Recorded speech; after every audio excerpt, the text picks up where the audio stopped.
Come here. Mother. Mother. There's a Roman soldier. Where's the house of Elpheus, the leather worker? I don't know. This is the village of Far East, isn't it? Yes, sir. I'm pretty too far for guessing games.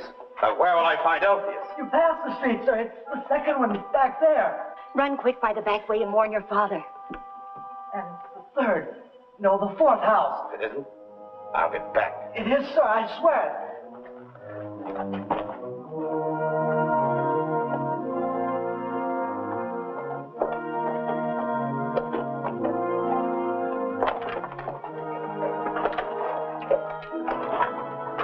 You're looking for Elpheus, sir? Yes. He's not in there, sir. He left the village 2 days ago. There's no one in there, sir. It's too dangerous. We shouldn't stay here another moment. Who puts people to death? The Romans. No one there, eh? When they execute a leader, Keep what going. do they do next? Fast. Follow us until then. Yes, we got damage. Please, at least wait till we've had facts instead of rumors. All we've heard is mere gossip about some rabbi having been put to death in Jerusalem. A young rabbi from Galilee. How many men fit that description? More than one. Remember, my friend, Elpheus' kinsman is traveling with the Nazarene. Surely he'd let us know if any trouble... If he hasn't been executed with all the rest, you stay and greet the Roman swords, not me. But if you'll take my advice, you'll scatter before it's too late.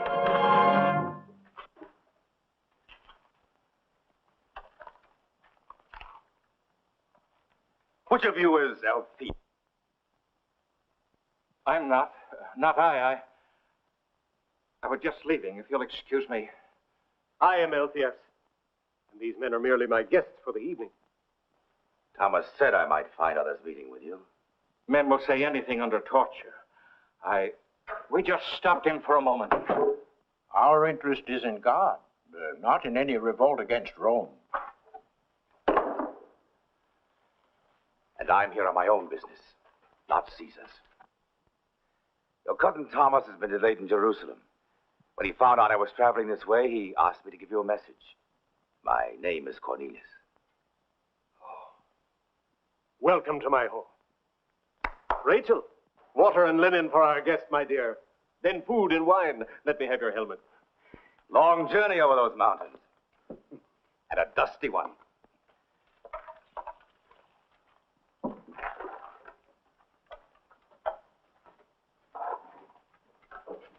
Slip out and look around. This may be a Roman trap.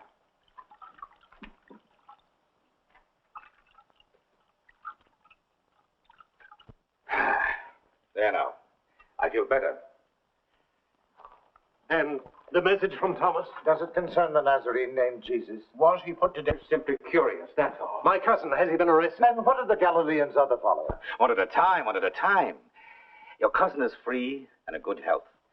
So are all the Galileans' close followers. All but one, Judas of Kerioth, who died by his own hand. And the Galilean? He is dead? He was crucified. Oh, no, what reason? Wait, let me go on. Thomas said, tell all you know. Leave out nothing. Shall we make ourselves comfortable? Up to a month ago, I was stationed to the north, beyond the Sea of Tiberias, which you call Galilee. There, my 100 had the luck to capture a thieving murderer called Barabbas. Barabbas? Oh, I know. You've heard of him as a patriot of the people, leader of a zealot band.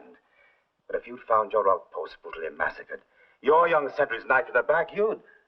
Well, at any rate, we cornered him, crushed his rabble army, put him in chains, marched him to Jerusalem for the honor of being sentenced to death by the procurator. I gave my testimony and listened as Pilate tried to question the prisoner. But Barabbas sneered at the governor, refused to answer, and when sentence of death was passed, cursed as the soldiers led him off to prison. I was commended and ordered to stay in the city with my men until the end of the Passover feasts.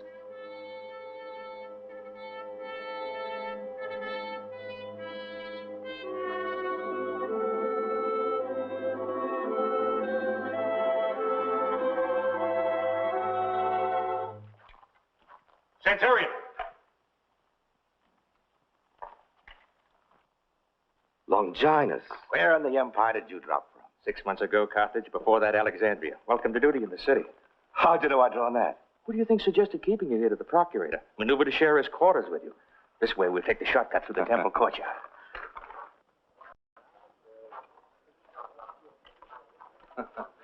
Well, they've changed things around since I was last here. Changed? Used to look like a stockyard.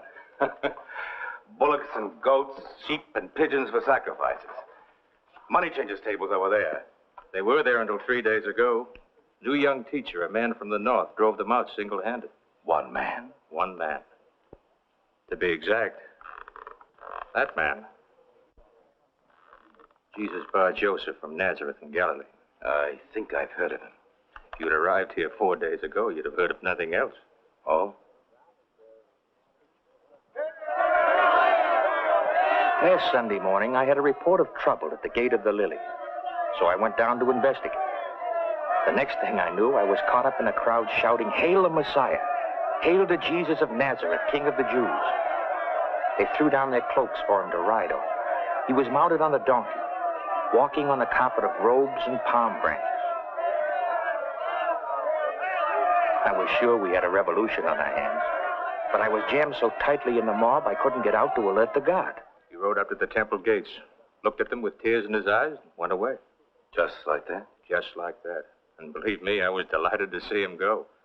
The next morning, he was back here in the temple courtyard, storming at the changers and sellers for turning a sacred place into a thieves' den. They scattered before him like rats.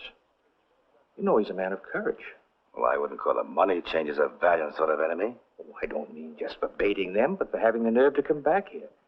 He must realize that the high priest can stand no such opposition. Have you not read this scripture? The very stone which the builders rejected. There go two of Caiaphas' closest aides. Let's stroll over and see what's happening. This was the Lord's doing, and it is marvelous in our eyes. We know that you are true, and do not regard the position of man, but truly teach the words of God. Is it lawful to pay taxes to Caesar or not? A very choice trap.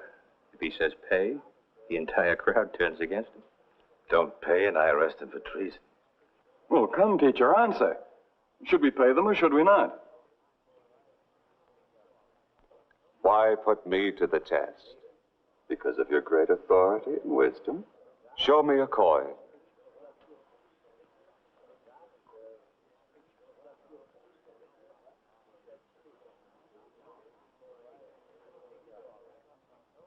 Whose likeness and inscription is on it?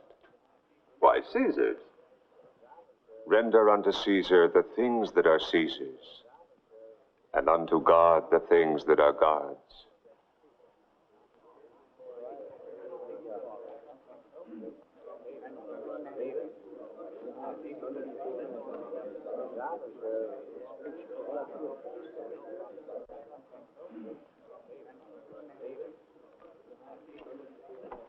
Too bad he isn't a Roman.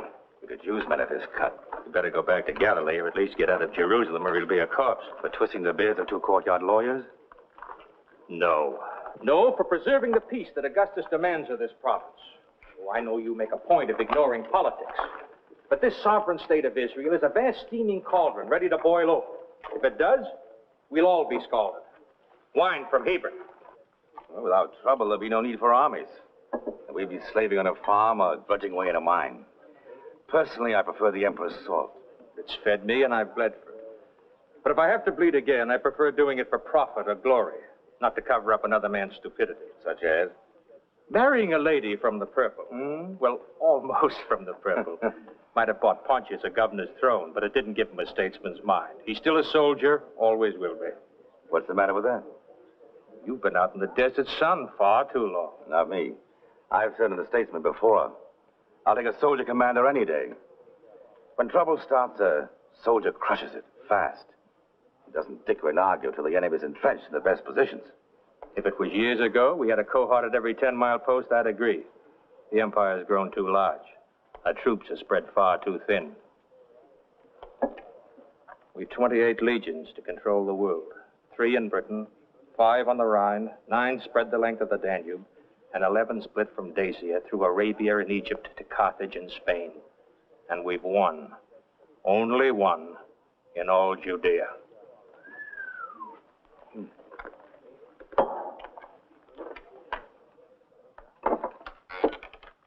Well, this is it. There's your bed. I had your trunk brought over. Make yourself at home.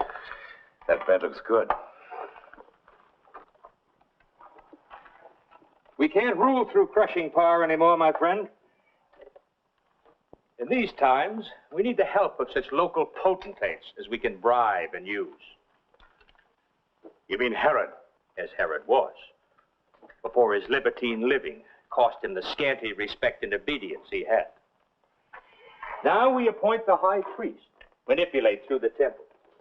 Unfortunately, this present one, Caiaphas, is more greedy and grasping than his father-in-law Annas was. So I've heard. But there must be a limit to even an Israelite's patience. Show them a leader that'll stand up to this Caiaphas, and the cauldron will really boil. Don't think Caiaphas doesn't know it. Perhaps it might be better if the Nazarene did leave the city. If he doesn't, Caiaphas may feel forced to silence him. Maybe the Nazarene's followers will rise up to protest. Oh, but enough of this gloomy croaking. It's time to dine. And I know an inn not far away. The lamb is cooked with wine. My men were given the honor of guarding the palace where the procurator was staying during his visit to Jerusalem.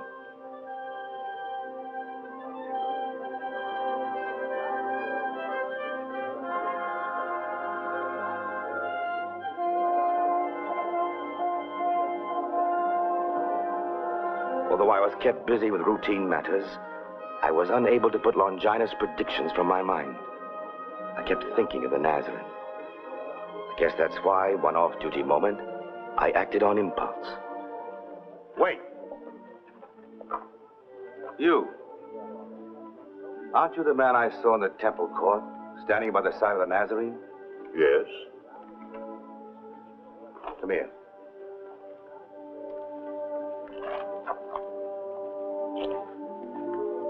You're one of his followers. What's your name? Thomas. Thomas, huh? Tell him for his own good to leave Jerusalem at once. Understand? I understand. But I doubt if he'll do it. Then I'll order him to go. Where's he staying? In Bethany. Way up there? When's he coming down the hill? At sundown. We're meeting for the Feast of the Unleavened Bread. I'll be on duty then. Give him the message as I told you. Tell him it's a centurion's command. I'll tell him. Thomas. Yes? Let me know what he does. That is how I came to know your cousin. And how I learned later of the things which transpired that night.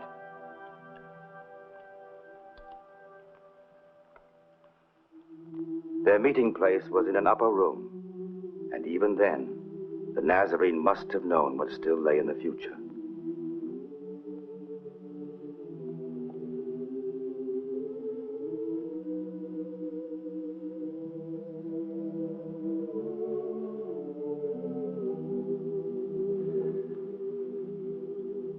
I have earnestly desired to eat this Passover with you before I suffer. For I tell you, I shall never eat it again until it is fulfilled in the kingdom of God.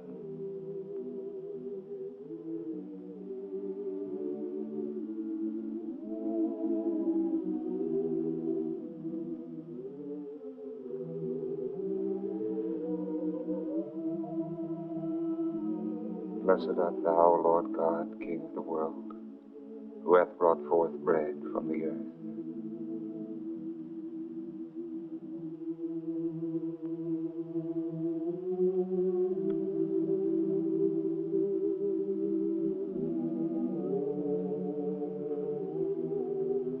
Take, eat.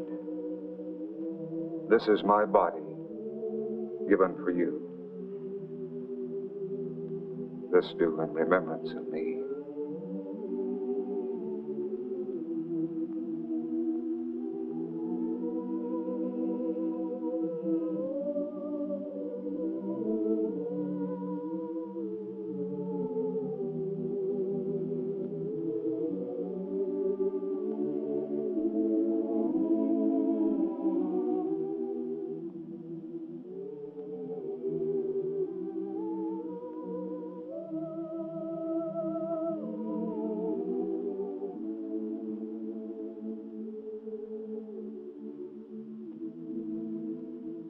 Blessed art thou, O Lord God of the world, who hath created the fruit of the vine.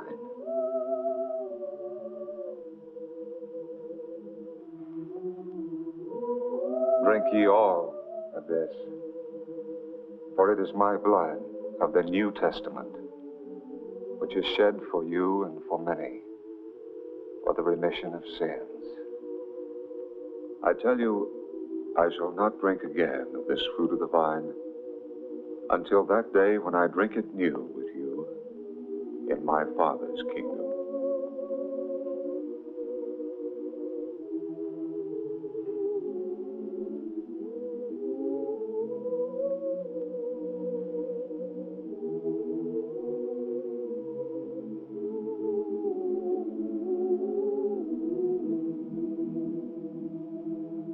But behold, the hand of him who betrays me is on the table. For the Son of Man goes as it has been determined. But woe to the man by whom he is betrayed. Master, who do you mean? None of us would betray you. Master, how can you doubt our loyalty? I'd never do such a thing. Even as they were affirming their loyalty, there was one who slipped out to betray him.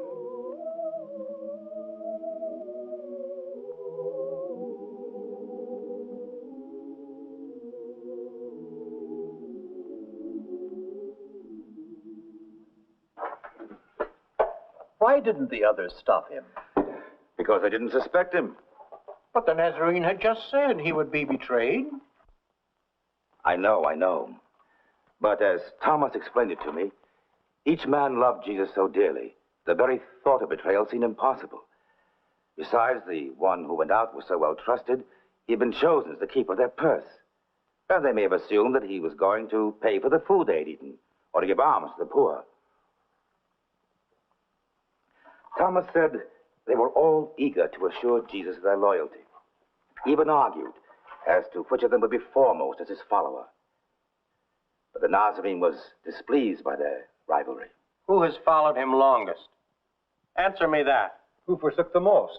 I could have been a wealthy man. Did you leave a home and servants as I did? No. My children. The kings of the Gentiles exercise lordship over them, and those in authority are called benefactors. But not so with you. Rather, let the greatest among you become as the youngest, and the leader as one who serves. For which is the greater, one who sits at table or one who serves? Is it not the one who sits at table? But I am among you as one who serves.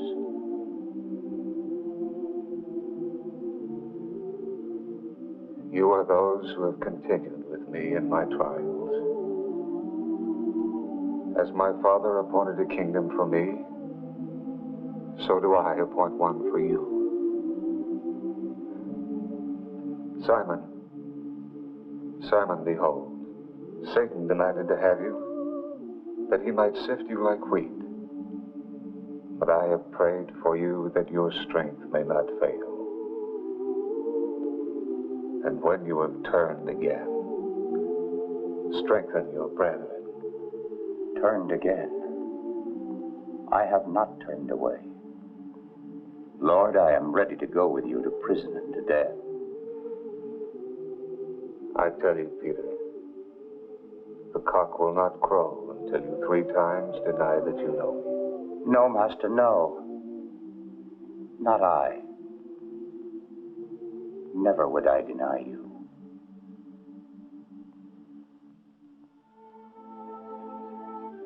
When the supper was ended, Thomas said, he led them out to a nearby garden called Gethsemane. Wait here and pray that you may not enter into temptation.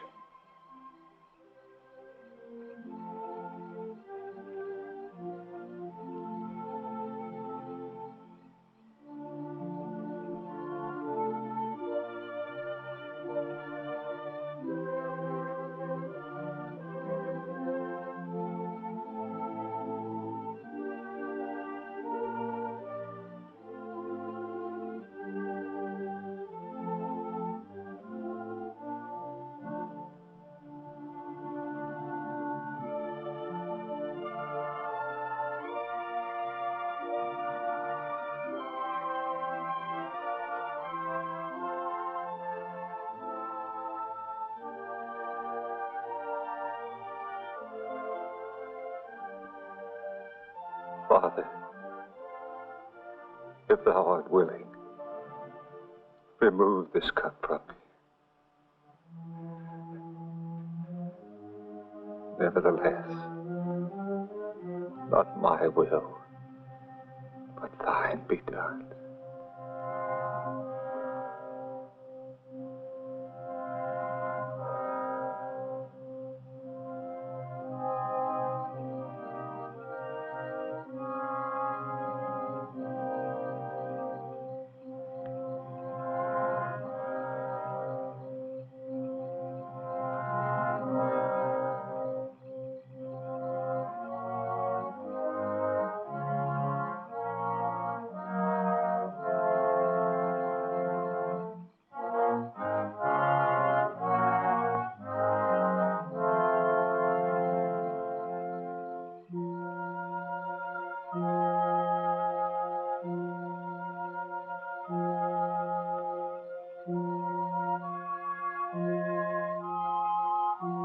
Peter. So, could you not watch with me 1 hour? Watch and pray that you may not enter into temptation. Master,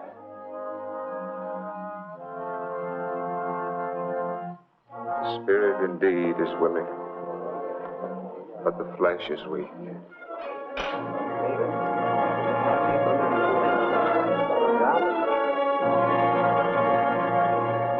Behold, the hour is at hand. The Son of Man is betrayed into the hands of sinners.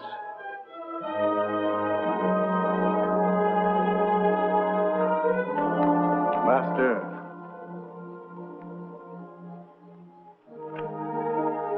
Judas, would you betray the Son of Man with a kiss? That's the man.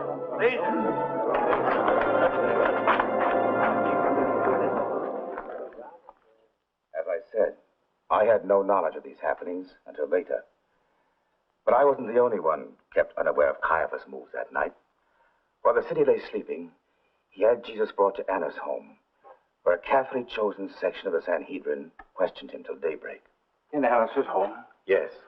You're sure of that? Peter followed, mingled with the soldiers in the courtyard. Well, they have no right to do that. Our laws provide for trial before the whole Sanhedrin, openly in the temple. That's true. Trial in the dead of night? That's not justice, it's mockery. Be that as it may, Caiaphas did it.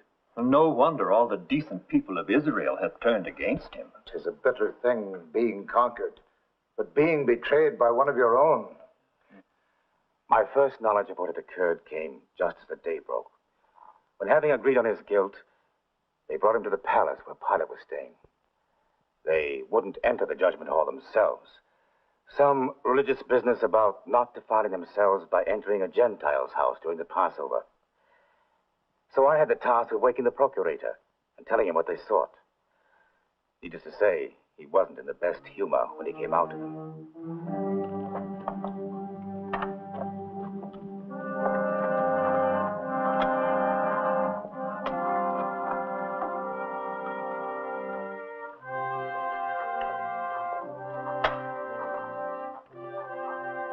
Good morning, Your Excellency. If a matter weren't of such urgency. Hi.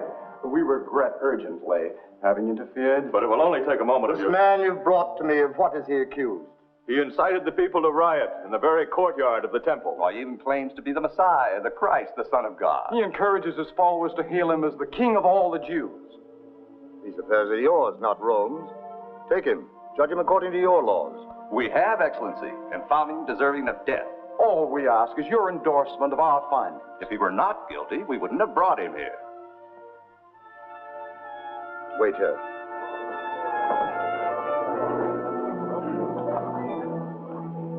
I have heard many men examined, questioned more than a few myself.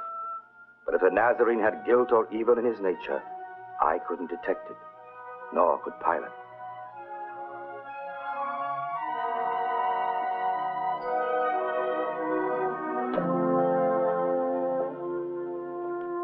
Are you a king, then? You say I am a king. To this end was I born, and for this cause I came into the world, that I should bear witness for the truth. Everyone that is of the truth hears my voice. Truth. What is truth?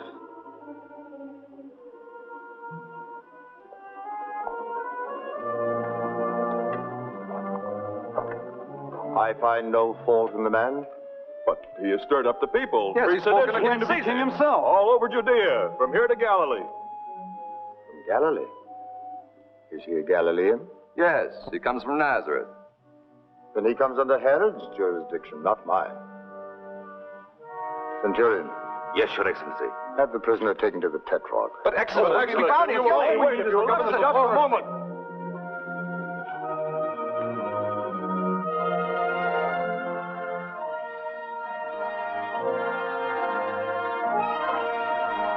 Herod asked him 100 questions, but the Nazarene gave him no answer.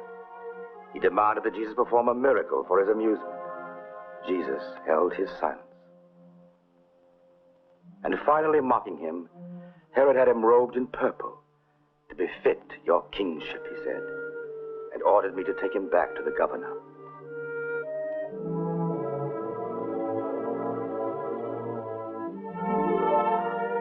Little as I knew the man, and hardened as a soldier of Rome must be, my heart went out to him.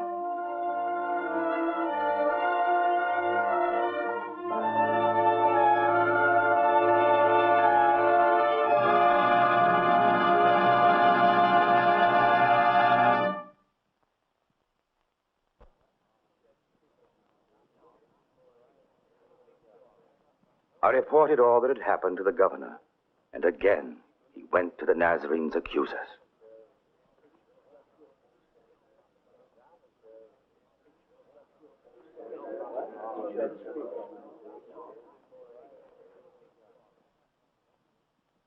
You brought the man to me as one who incites the people.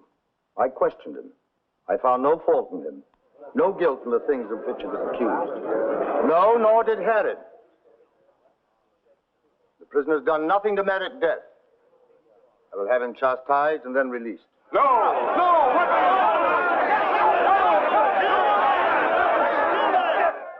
He found no wrong in the man, no guilt.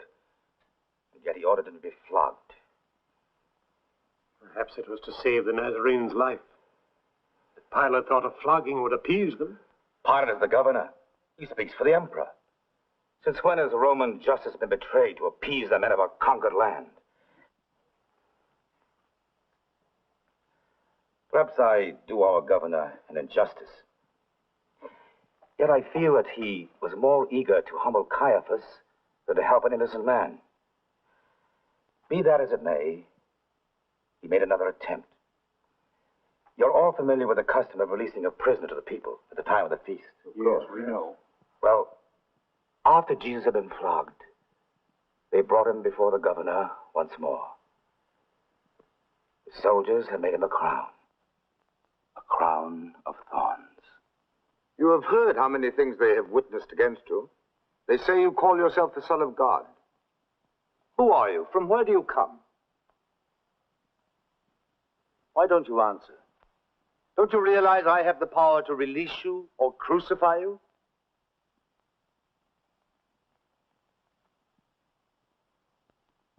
could have no power at all against me, except it were given you from above. Therefore, he that delivered me to you has the greater sin.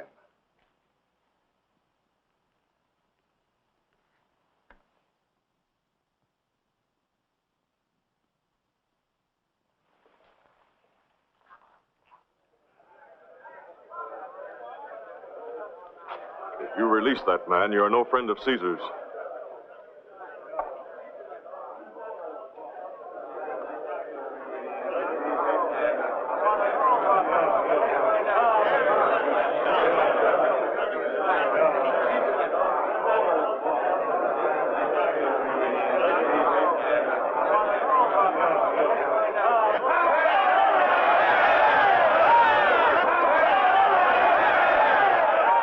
I bring him before you so you may know I find no fault in him.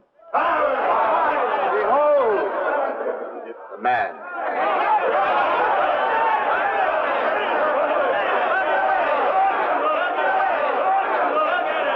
By custom, as at each Passover, I will free a prisoner to you. Will you have me release for you the King of the Jews?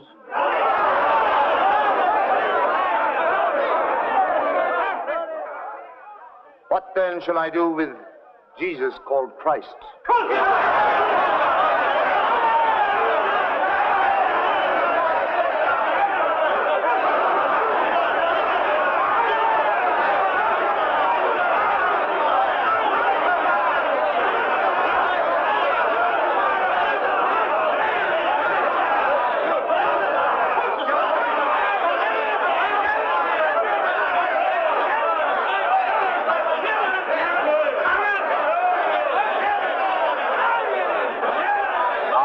Innocent of this man's blood.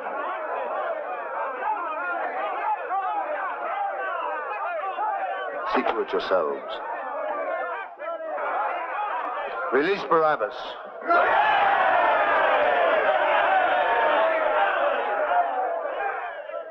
And so Pilate backed down once more. But he had one final taunt for Caiaphas and his cohorts. He ordered a sign for the Nazarene's cross, saying, "This is the King of the Jews."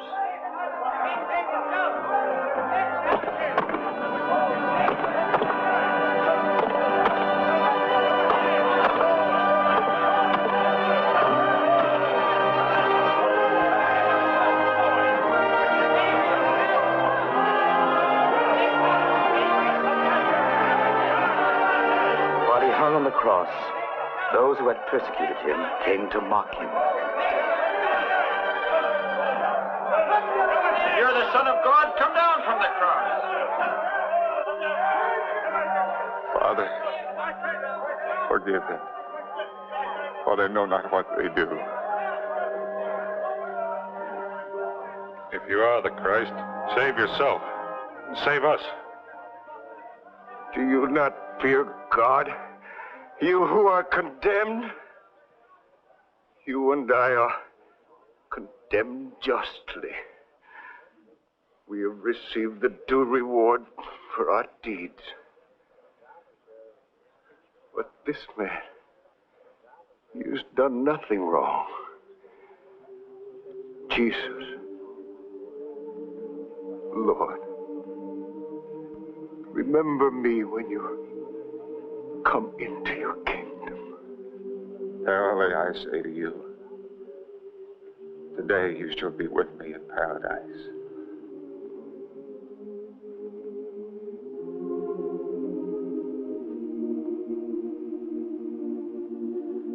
When my hours of duty ended, I could not keep away. I made my way to the hilltop and found my friend Longinus in charge. He still lives.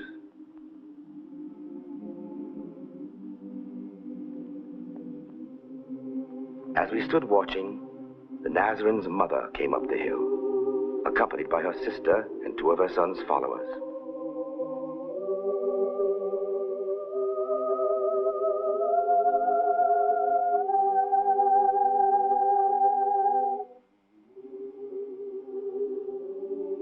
Woman, behold thy son. Behold thy mother.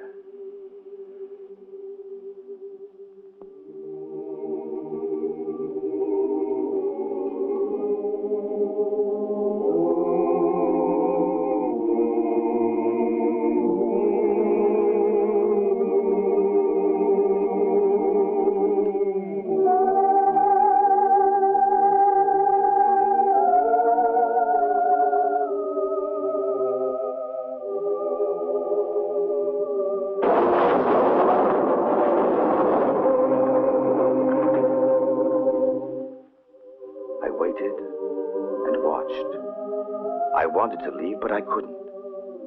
The 7th hour passed, and the 8th.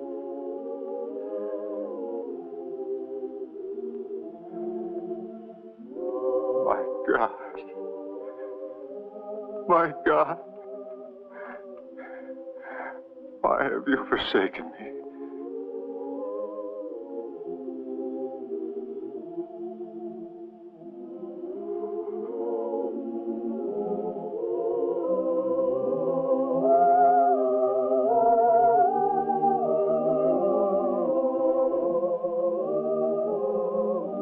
I thirst.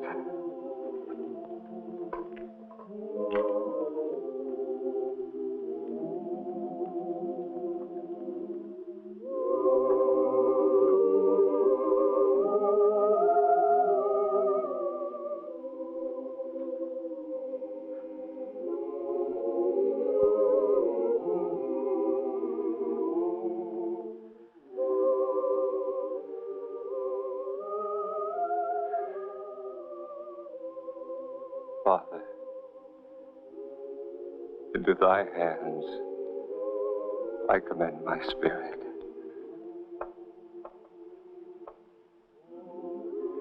It is finished.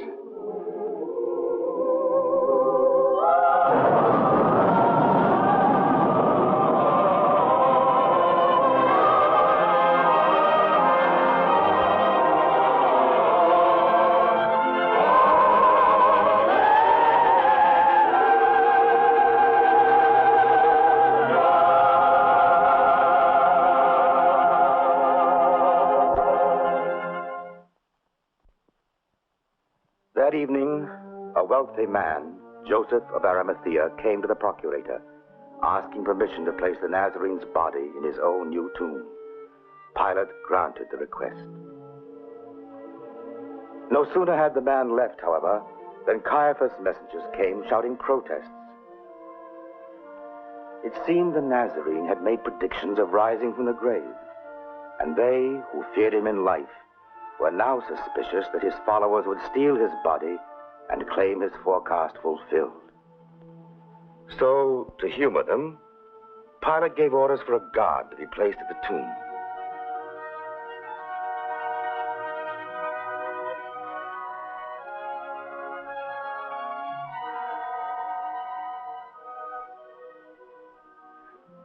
It was very kind of you to take the time to tell us.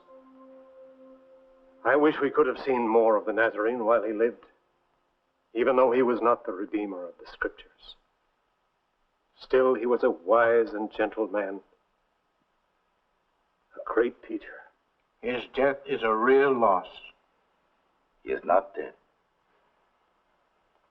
But you said he was crucified, that he died on the cross. I did. But then how can you say that he's not... Listen. My friend, Longinus, drew the duty of guarding the sepulchre. On the last night of the week, I went with him. His late inspection.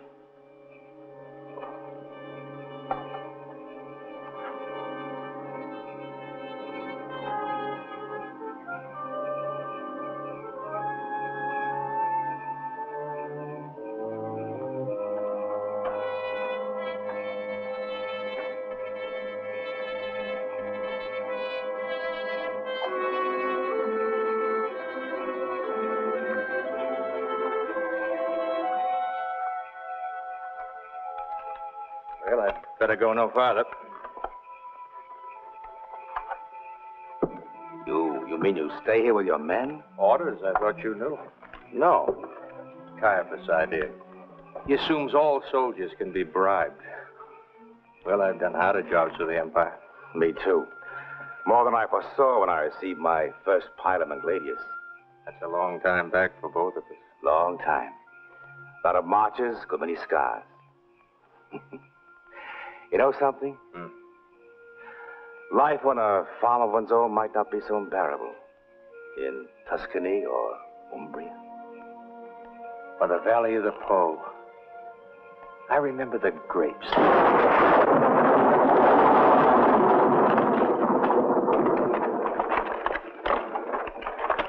The light. The light. Man, pull yourself together. You tremble, that was all. No, the figure. What figure? I don't know. One with shining robes so bright, I was dazzled. Then I...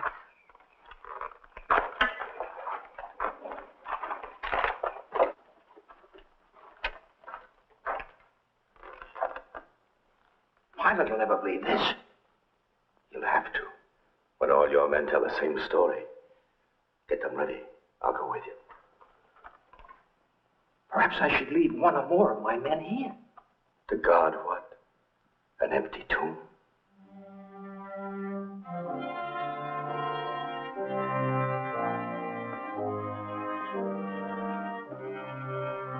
As I learned later from Thomas, the woman of Magdala, bearing oils and spices to anoint the body, came to the tomb while the dawn mist was still on the ground.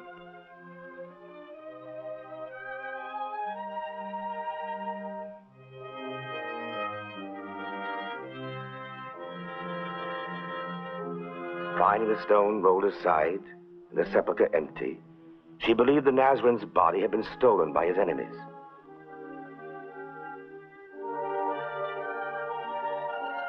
She ran back to the city and told Peter of her discovery.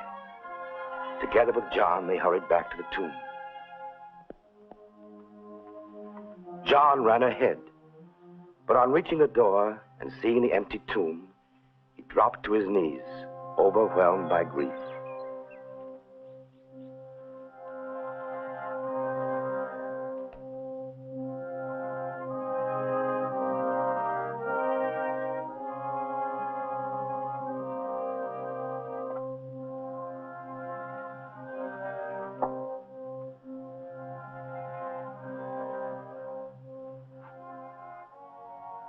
Why didn't the guards stop them? How could they have permitted them to...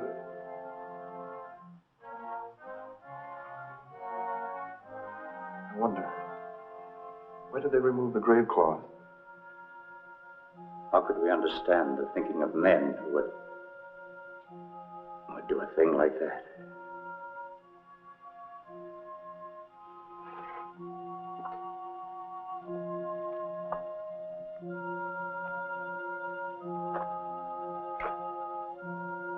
Come, we must go tell the others. You go, Peter. You and John. I want to stay here a while.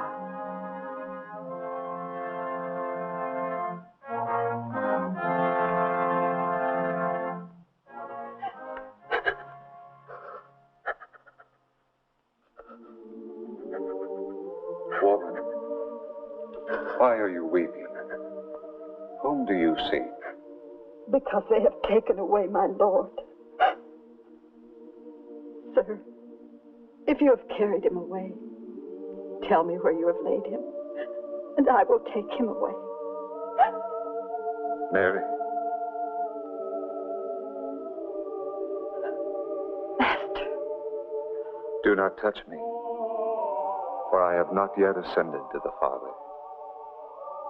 But go to my brethren and tell them, I am ascending to my Father and your Father, to my God and your God.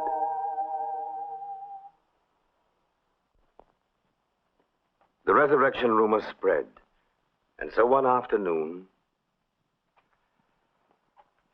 whatever you may say is for my curiosity, not Pilate's. Sit down. You're not under arrest. I've heard wild tales about the Nazarene. Well, having been seen alive. Is there any truth to it? There are those who say he has risen from the grave. Do you know any who claim to have actually seen him? Yes. Who? A woman, Mary of Magdala, a man named Cleophas, and his friend, who walked with him on the road to Emmaus. And 10 of those who with me have traveled constantly with him these past 3 years. They've actually seen him? Talked to him? So they say. And do you believe them? I don't know. I was away when he appeared to them. I didn't see him myself. Are they honest men? Oh, yes. I'm sure they believe they saw him, but all my life I've been called doubter, skeptic. Until I see him with my own eyes, see the nail holes in his hands, the wound in his side. I'd like to question the others. Can you arrange it? I think so. We stay in the upper room of the house where we observe the Passover feast. If you will come there tonight. A Roman centurion. He asked to come for his own interest, not as a soldier. Otherwise, You shouldn't have told him where to find us. Would have been safer if we could have met him somewhere. Matthew, put the bar on the door while we discuss this. The man may have spoken with sincerity, but if he hasn't... I think we should leave here, quickly. We can go to Lazarus' home, at least for the night.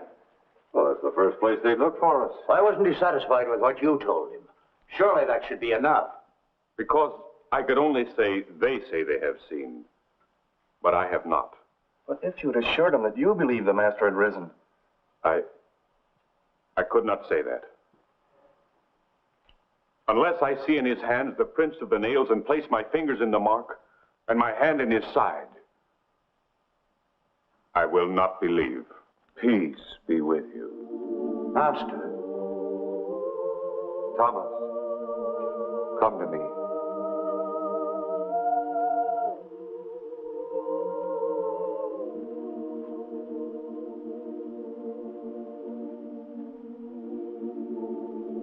Put your finger here and see my hand.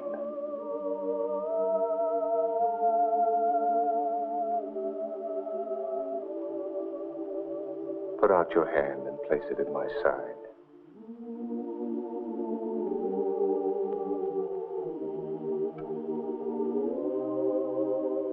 Do not be faithless, but believing. My Lord and my God, have you believed because you have seen me? Blessed are those who have not seen and yet believe.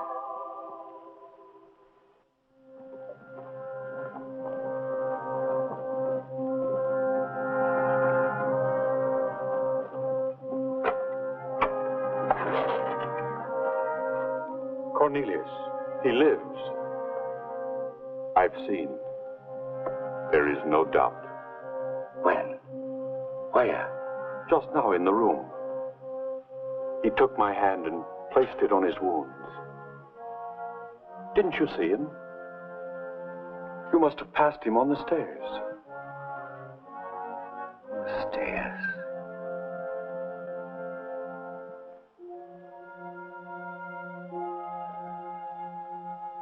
His robe, your master's robe, brushed my arm.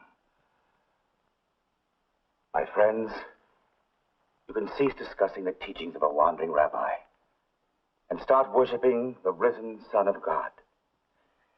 It was no mortal man that Thomas and the others followed, no leader of a small group or of one land. He was the leader of all men, a victor, not over mere human enemies, but over death itself. With all that is left to me of life, I shall tell his story. Jesus lives. He is the hope, the only hope of all mankind. I know, for I beheld his glory. Rise crowned with light.